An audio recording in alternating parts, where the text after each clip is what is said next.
Behold, my children, I bring you the divine gift of perfect prints, the Prusa MK4S and the Core One. What in the name of layer adhesion is going on here? Oh, for the love of, are you kidding me?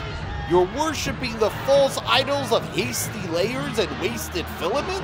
You have strayed from the path of true innovation. Damn you all, you don't deserve divine perfection of prints. You know what? This is ridiculous. I'm not going to stand here and preach like some 3D printing zealot. Look, folks, print with whatever makes you happy. Bamboo, Prusa, or a potato with a hot glue gun stuck to it. It's all good. Me? I'm going to unbox this masterpiece and see if I really do get the perfection that everyone talks about. Right after this. Welcome to the show that sets your mind free. Tech and gadgets, 3D surprise. Captain Creativity. Always inside to have your with David's dying light, invention sparkles take their flight. Hey everybody, welcome back to another episode of Captain Creativity. I am your host, David Merrill, and next to me is the MK4S. And before we start going into unboxing and setting this up, there was a new announcement that just came out. That is the Prusa Core One, and it is a Core XY 3D printer. And a lot of you are going to be staring down this question now.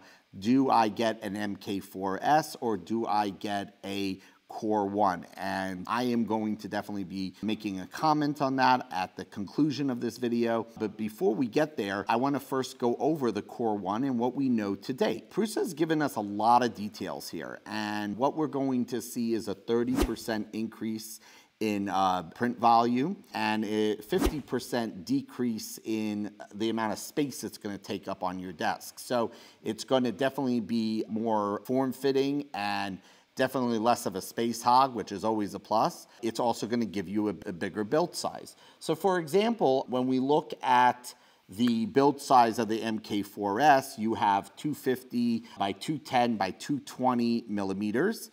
And that is the MK4S, and it's currently going for about $10.99. Now, when we look at the Prusa Core One, which is slated to be released somewhere around January 2025, so just right around the corner, that's going to eventually give you a build size of 250 by 220 by 270, and that's going to be for $11.99. So it's only a $100 difference.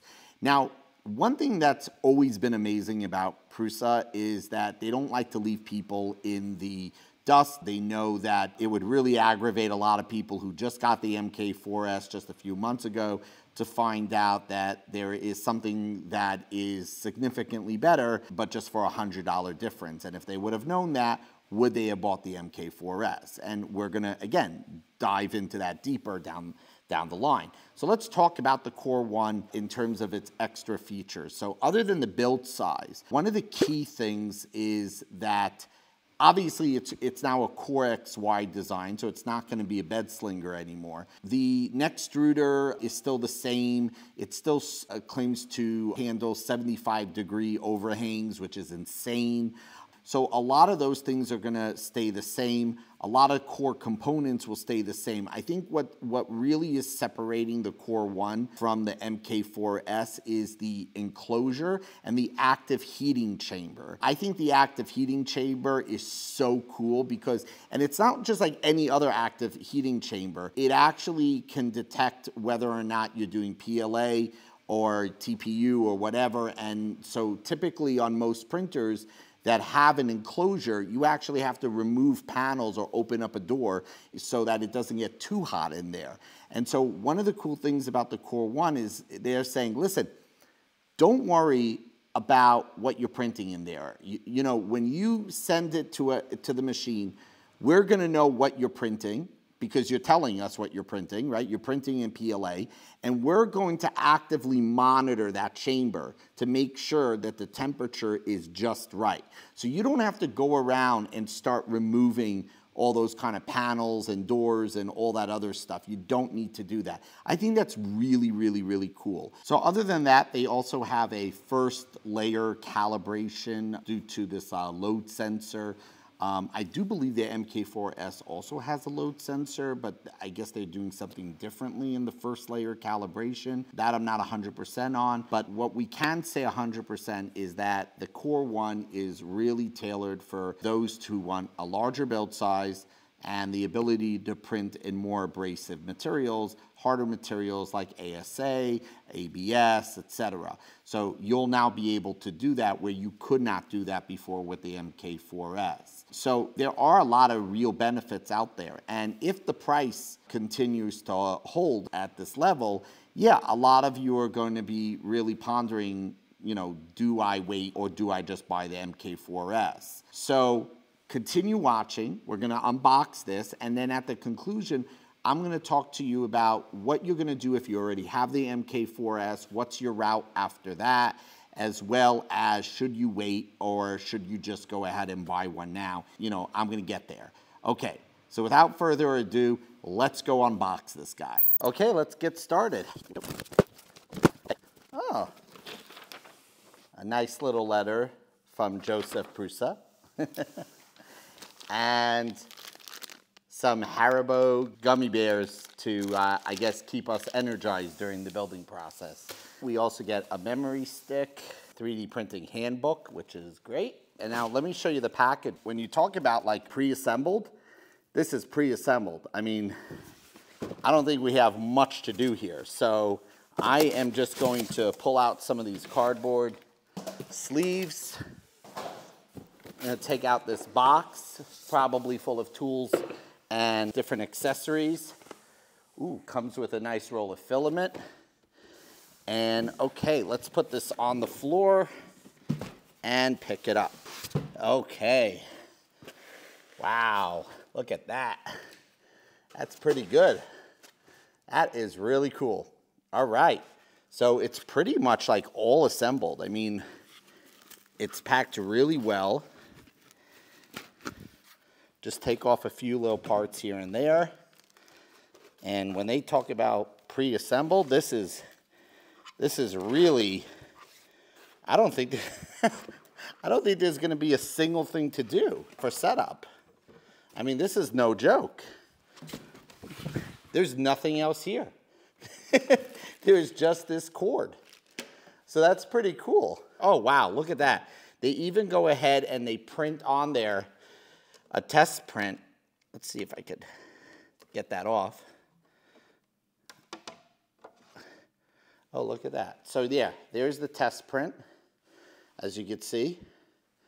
And so, you know, each one of these printers are gonna come out totally tested and making sure, I mean, that is quality assurance right there. All right, let's continue. So that was the easiest assembly. I literally just plugged in a power cord. Now I just have to put together the spool holder, but so far, this is even easier than the A1 Mini. By far, the most out-of-the-box setup, 100%. Let's get the spool holder going, and I'm gonna give you a close-up of that. So essentially, here is the spool holder. And what you're going to do is you're going to take these rods and you're just going to stick them in like this. And you're going to stick the other one in. Whoop, there we go. Over there.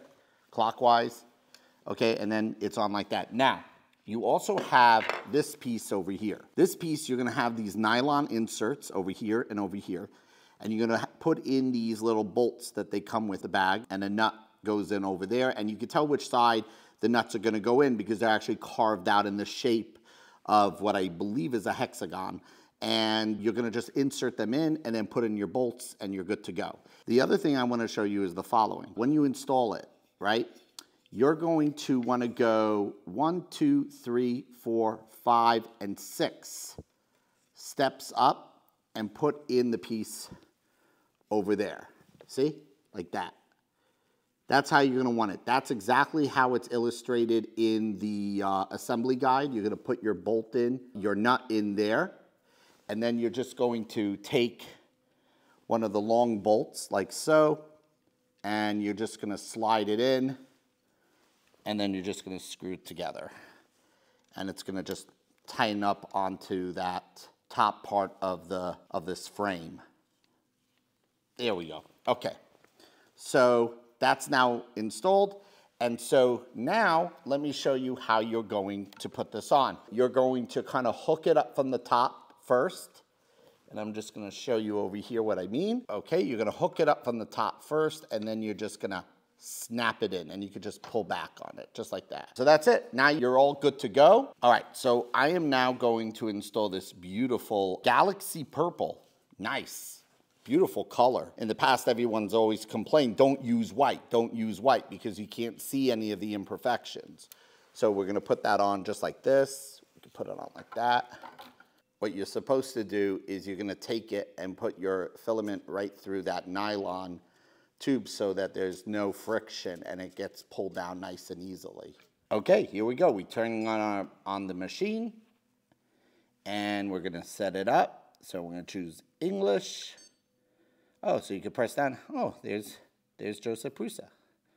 Click OK.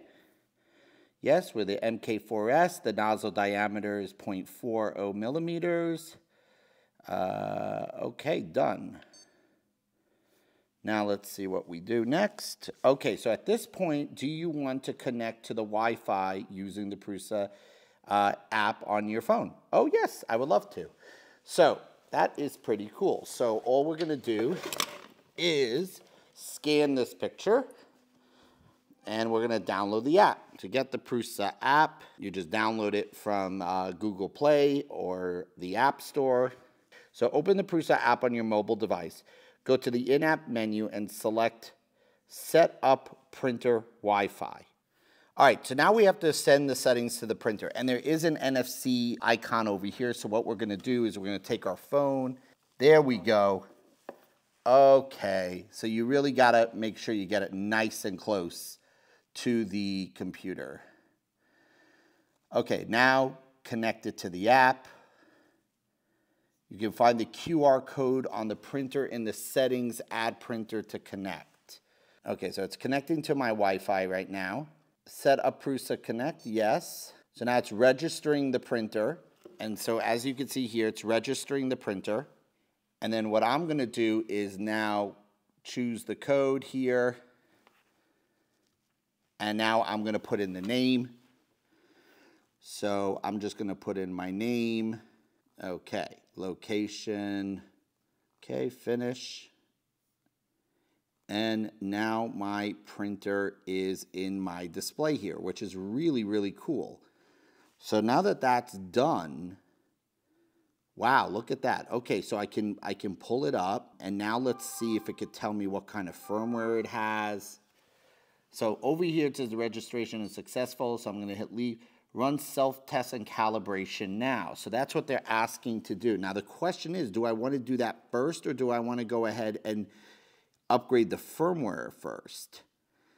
And I'm kind of thinking that I should always upgrade my firmware first, but I don't see an over-the-air update. So I don't know. I think I'm pretty much good to go. So I'm going to hit yes. And I say, before you continue, make sure the printer sheet is installed on the heat bed. I would say this is installed. All right, so now it's going to run through a test here.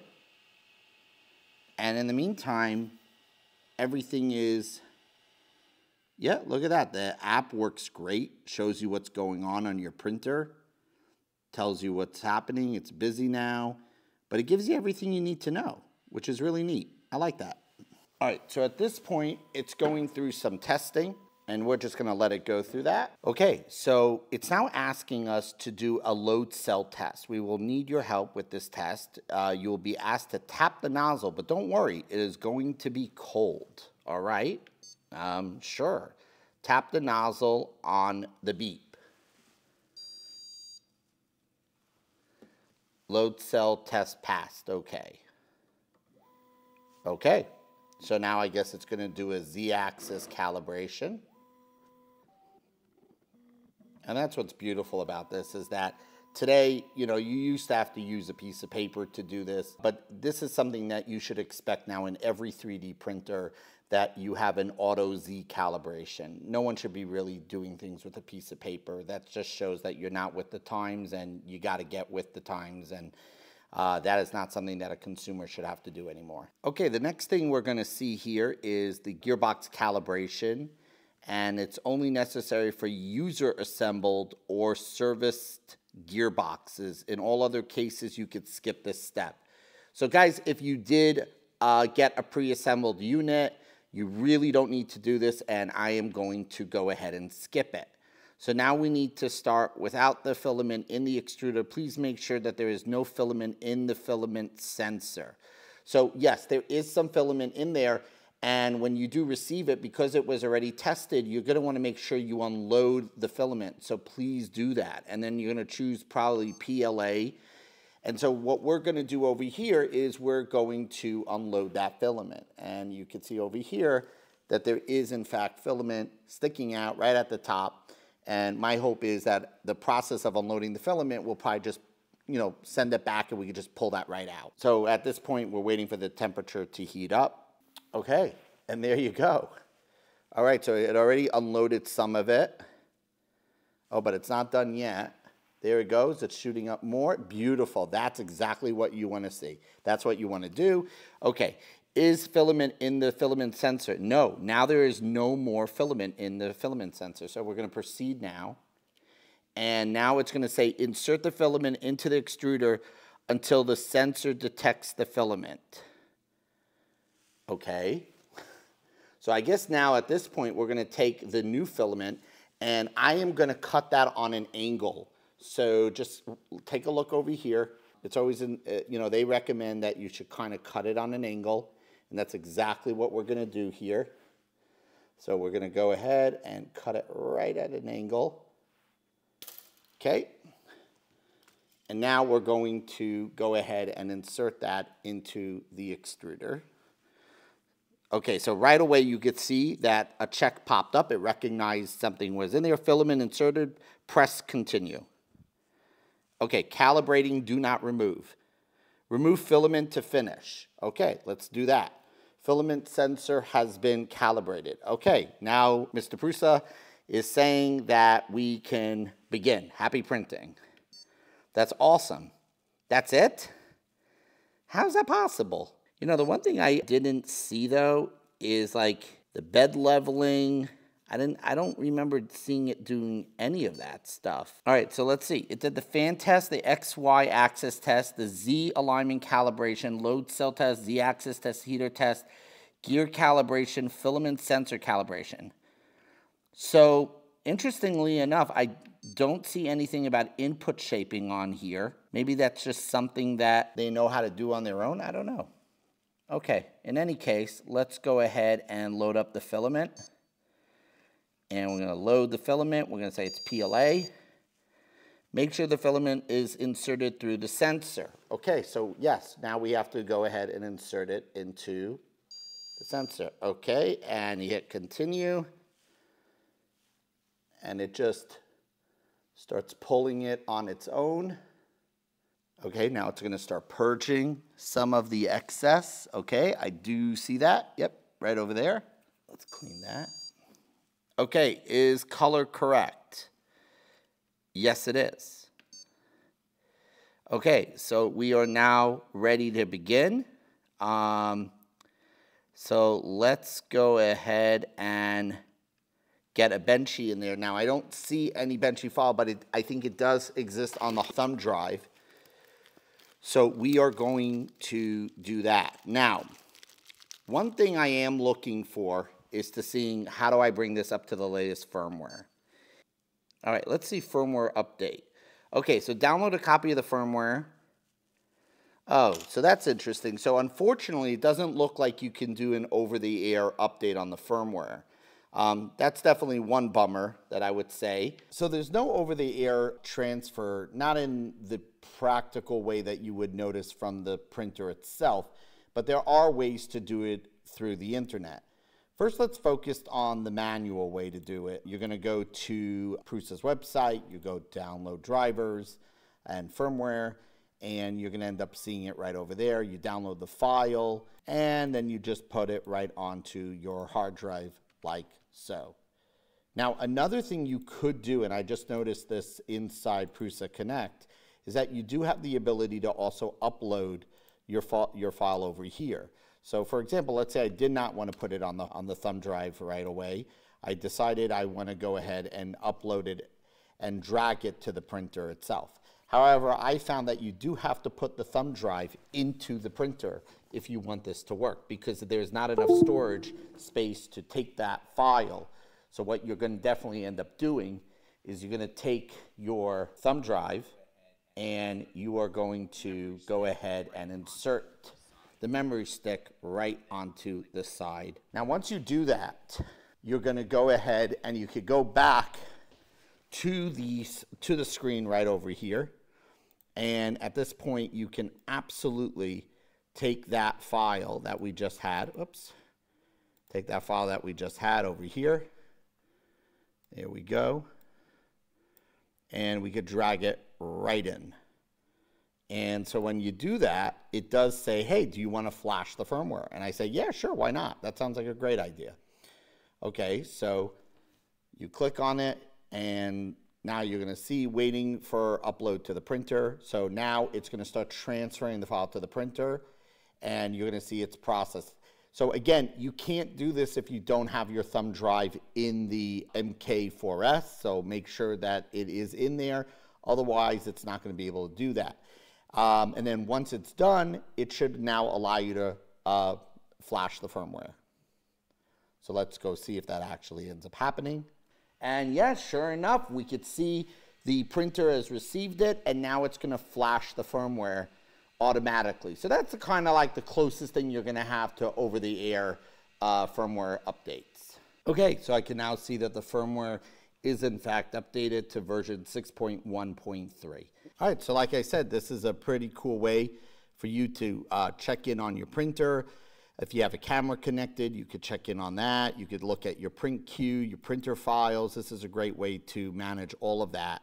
So Prusa Slicer is pretty great. If you have a Prusa printer, it's ideal to use Prusa Slicer. You're going to get the most optimized settings out of it. If it looks familiar to you, it should, because many of the forked platforms like Prusa, like Orca Slicer or Bamboo Studio, they were all derivatives of the original, which was Prusa Slicer. So a lot of those amazing creations and features were pretty much, a lot of them were developed here first. So in any case, when you're in here, you're gonna find all the similar things like painting on supports, manual, seam painting, auto orient, auto arrange. And that actually brings me to something that I do not see in Prusa Slicer, auto orient. Now, that setting actually is available, but only for SLA printers. Now, this is version 2.8.1. So if there is something that you guys know on the horizon, or it's in the alpha version of 2.9 or something like that, definitely let me know. I was a little bit bummed out that that's not in there, because I would love to be able to auto-orient the objects. I'm a little surprised that it's not in here for FDM printers and only for SLA printers. With that being said, auto-arrange is in there, as well as all the other major settings that you would expect. Now, when it comes to supports, all you're going to have to do is you say, okay, support on build plate only for this one, and by default, it uses something called Snug. And you could actually see all the different settings over here. There's a little place for you to search. So let's go to support material. And so Snug is basically the way, their optimal type of support that they like. And we're going to try both of them out. One of them is Snug. The other one is organic. And then there's the traditional grid. So Snug says that if you use Snug, it's a great way to kind of get all the support you need, but it really focuses on being able to pull out the supports without causing messiness on the print itself, which you do see with a lot of other supports. And then, of course, there's organic. And organic is what many of you might know to be tree supports. So basically, all you got to really do is, just like any other slicer, is you click Slice Now, and it goes through the whole process. And then once you're done, you do have the ability to send to connect. So you can send it over the internet. You don't have to, but you can send it over the internet. And then of course here in Prusa Connect, you have your ability over here to see everything that's on your thumb drive and print items right away from here if you want. And then you can certainly send items there. So Prusa Connect is actually built right into here, and you can actually see what files are on your thumb drive or loaded up onto the printer. You can see what's in your queue, your history, your camera, if you have a camera added to it, of course, and then all this other good stuff, everything from statistics to control capabilities, telemetry, and settings. So that's really pretty cool. Meantime, let's go back to our print here. And as you can see here, it's just about to finish off. It kind of, my whole body is like just snugged with support. And I don't know, I'm interested to see how this is. I mean, maybe I could have angled it differently. And this is really where I would have loved to see how Auto Orient would have handled it. So I am looking for that, and I hope that comes out sometime in the near future. But overall, not bad on time. Overall, 3 hours and 28 minutes. But you could see that an hour and 25 minutes is all for the support. So, you know, there's that. But anyway, we could go ahead and send it to the printer. But as I mentioned, I'm now actually going through the process of updating the firmware. So as soon as that's done, it's going to reboot, and we are going to proceed in trying out some prints on here and see how that goes. Okay, just one thing to note about the input shaping. Even though it does support input shaping and it says that, yes, it has input shaping capability, that is still an optional accessory, and you are going to need to go to settings. You'll go scroll down to input shaper and then go to calibration, and then you'll hit continue. Now, ultimately, if it doesn't detect your accelerometer and you didn't, then it's going to give you an error like this. So we're going to hit abort because we don't have it. And, you know, the question is, do I really need it? And I'm thinking that I can imagine that the input shaper would be a good accessory to have because, you know, if you take it from environment to environment, put it on one table versus another table, you know, it's supposed to take into account all the harmonics and resonance that it takes from when it's, you know, from its environment. And that environment can change. So I think it's a setting, I think it's an accessory that's probably well worth having. All right, so let's go ahead and print something. We're going to go over to print. And we're going to choose, let's see, Bonker Benchy. Yeah, why not? What's Benchy? Benchy rules. 14-minute Benchy. Yeah, why don't we do that? That sounds like a good Benchy to go with. Yeah, that looks good. 14-minute Benchy. All right, that sounds like that's a fast Benchy. All right, so let's check that out. And here we go.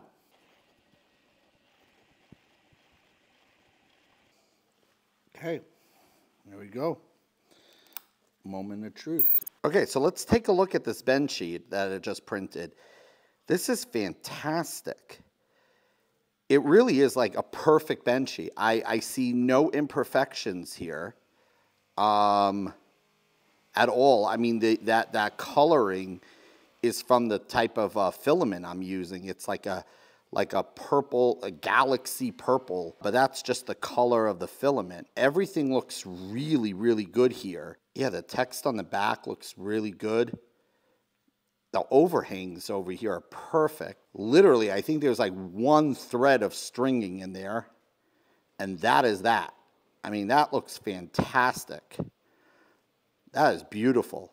I could totally see how Prusa stands up to its reputation here. This is a fantastic Benchy, and now I'm going to start making a few more prints. I want to kind of see what it's going to look like with supports on some other objects and see how it handles that. Okay, so I wanted to take a second to review and to compare a print that I took from the Bamboo P1 series and compare it against the MK4S on the left. This is from the Bamboo, and I decided to use the same filament so that we can really have a fair comparison across the way. And What you should know is that this print, this was the default print that Bamboo puts in there, which is optimized for their print, but it took about 23 to 26 minutes, while this one only took about 14 minutes, which is insane. And yet, what we'll notice here is you see total perfection in the print quality here. And then obviously, you know, again, you got to look for it a little bit, but you could definitely see over here, there is some imperfection right there on that kind of trim around the Benchy. Let me see if I could show you a little bit closer. See where here it's just perfect.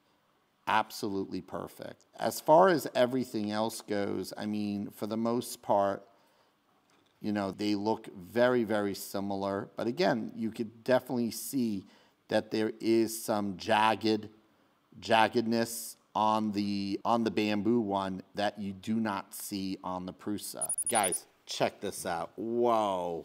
So I did a torture test print on both of them. This over here is the Bamboo Lab P1P.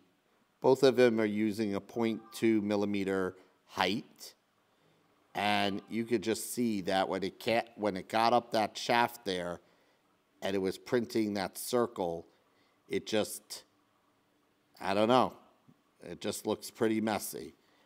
But here on the Prusa, it looks really clean, at least a lot cleaner than here. Now, in terms of the overhang, I would say those are relatively the same. I mean, obviously, you could see there's a little bit cleaner overhang here on the Prusa than there is on the Bamboo. So just so you know, Bamboo again is on the right, Prusa MK4S is on the left. And then when you just overall just take a look at the quality, I would say that, for example, there you could see the text comes out nice and clean there by default using Prusa Slicer. Here it doesn't exist. Here the this printed out. Here it didn't print out. But I will tell you, I actually think that in this case, for this piece and this piece, the reason why this printed out is that Prusa Slicer probably does not have print thin walls turned off by default. Something that is interesting to note, that on Bamboo Studio, this will not print those kind of details automatically. You have to actually go into advanced settings and click detect thin walls. So that might be why this didn't print. But, you know, look, if you're taking this right out of the box and you're trying to throw a print towards it, you know, that's not something that people are going to intuitively think about, but Prusa just handles it. Just like that. So definitely, I would say the MK4S, like I said earlier, you know, just like the Benchy, it's definitely a much cleaner and a more close to perfection print than you'll get on the Bamboo. Not to say that this is not very good. This is very, very good. But this is like excellent. Okay, the conclusion you've all been waiting for. Do I recommend buying the MK4S right now, or do I recommend holding on till January to getting the Core One? Well, it's very simple. Yeah, you got to hold on to January and wait for the Core One. I cannot in good conscience recommend buying the MK4S when there's only $100 difference. I mean, and it's right around the corner, right? So yeah, of course, if you really, really can't wait, then yeah, get the MK4S. But you understand that you're missing out on a 30% increase in build volume, as well as other key capabilities and features. And yes, you can convert. That's one of the cool things about Prusa. They don't leave anyone in the dark. They don't leave anyone behind. They're kind of like the Marines of 3D printers. You know, they're creating this conversion kit so that if you do have the MK4S and you bought it a few months ago or right when it came out, and now you're seeing the Core One and you're banging your head, well, don't. You can bring it to a Core One. The problem is that it's got a price tag of $449. To buy it now and then in about 2-3 months to go buy the conversion kit, I can't recommend doing that. So I would absolutely say hold tight, wait for the Core One. Now, on the other hand, one thing that we do have to keep a lookout on is, will the price drop for the MK4S? And I think it will. I do not see how Prusa is going to sell these two machines side by side and only have a $100 differential on a pre-assembled machine. So I think that if you're patient, you'll see that the price will probably come down, and then you could say to yourself, well, you know what? I don't really need the extra build volume, which is a harder decision to make. But definitely I don't need an enclosure for abrasive materials like ABS and ASA. And in that case, I would say, hey, the MK4S is perfectly fine. And then if the price point comes down on it, even better. Now, let's talk about the quality. We looked at it. We looked at the benchies. I'm going to tell you right now, this is the best quality. Prusa is the king of quality of 3D printing. And I know a lot of you out there are looking at your Bamboo X1C and your P1P and your A1, and I have them as well, and they are good or very good quality. And I would say very good quality. But this is excellent, near perfection level print. They do not compromise, and they really take painstaking steps to make sure that everything is absolutely perfect. I mean, let's see, there was even, yeah, look at this. I mean, this is crazy. When I opened up the box, there was even this confirmation that someone went through every single test before packaging it, and they also put a print on the printer to ensure that when I take this out of the box, this was tested by a human being. It was given its individual love and attention.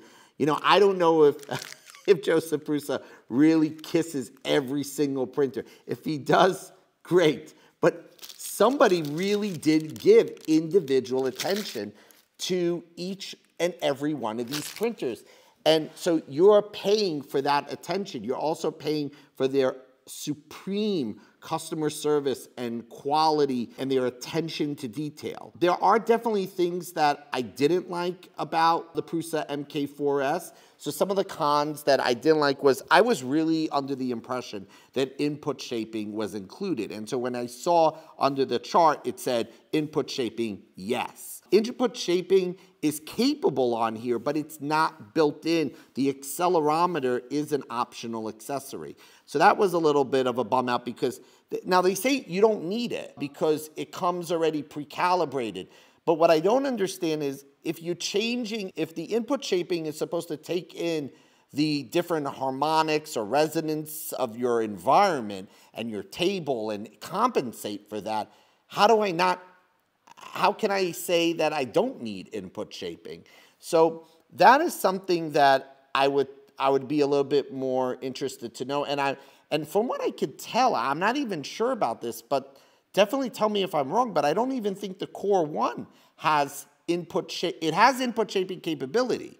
But I don't know if there is an accessory or not that you still have to buy it if you want the input shaping to be done.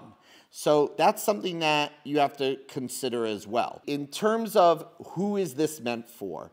Well, it could be meant for everyone. I will tell you that it comes at a higher price tag. Yes, you could get something with even a bigger build size than this from Bamboo Lab for $300. You're going to get very good prints. But this is perfection quality. This is excellent quality. This is creme de la creme quality. And so if money is no object and you want the best of the best of the best, well, then it's going to be Prusa. But if you're okay with very good, then you could go with Bamboo Lab. Now, I will tell you that price is a big concern for schools. So when we look at it from an educator standpoint or an administration standpoint, it's obviously going to be more cost effective to get more Bamboo Lab printers than it is to get Prusa printers. However, if you want to be able to repair things, replace things, upgrade things, and have future-proof capability, Prusa is going to excel in those departments. Now, another thing that many people don't know is when it even comes down to their filament, Prusa has taken the extra step of getting their filament to be internationally recognized under the I think it's an international recognition of UL 2904. It's the only consumer printer that has this international certification on safety and protection from VOCs. Essentially, they legitimately have international certification on the safety of that filament. So while everybody says, oh, PLA is safe, you really don't know what's in there. And so Prusa didn't want to take any chances, and they had this international recognized body certify it and make sure that it is 100% safe. So if you want to, if you want to make sure everything is 100% from your quality to your safety, it's going to be Prusa. Like I said, you know, you can wait. If you can't resist and you have to get it now, it's a great printer. It's a fantastic printer. I want to thank Prusa for sending this to me. And again, I did not get paid to make this video. In fact, probably Prusa is saying, why are you telling people to wait? Well, listen, that's my honest review. I'm honestly saying this is an amazing, awesome printer, but I have to tell you that if I was, and I'm honestly telling you, the audience, wait till the Core One comes out, because it's going to be a better printer, and $100 is not enough for me to recommend buying this when you can get that. So anyway, I hope you enjoyed the show. Again, don't forget to like and subscribe. We also have subscription tiers available, so if you want to help support the channel, please feel free to join at any of our membership levels. It helps the channel, it helps our donations, so it really, really does go a long way. And again, thanks for watching and happy printing.